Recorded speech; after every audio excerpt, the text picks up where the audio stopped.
Bonjour, je m'appelle Else, sage-femme en prénatal. Bon, aujourd'hui, je vais vous expliquer un petit peu le monitoring.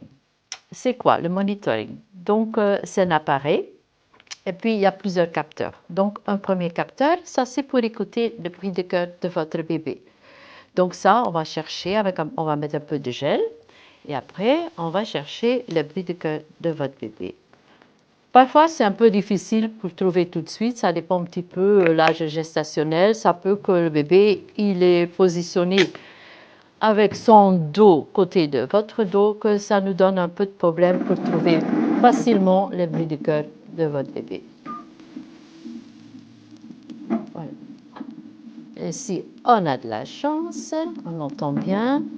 Donc, ça va être alors aussi imprimé sur le papier et on voit déjà un petit peu sur l'écran le bruit de cœur du bébé et on l'entend bien. Donc ça va pour nous permettre de voir un petit peu la variabilité, s'il y a bien des accélérations, donc s'il y a des contractions, s'il supporte bien les contractions aussi. Donc ça va donner un tracé pendant une demi-heure et ça nous donne déjà beaucoup d'infos. Ensuite, il y a aussi un deuxième capteur et ça, c'est celui pour voir les contractions. Donc, on va mettre ça sur le fundus de l'utérus. Voilà.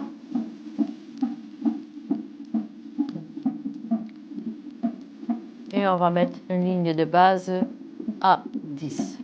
Donc, ici, on va voir s'il y a des contractions. Donc, ici, on voit déjà le tracé du cœur qui commence bien à se voir au monitoring. Et puis ici, la ligne en bas, c'est la ligne de base pour les contractions. Pour l'instant, on voit encore rien, mais ça peut que madame, elle va avoir des contractions après. On va voir si elle en a beaucoup, si elle a des contractions fortes, c'est plutôt l'intensité, et si on en a plusieurs.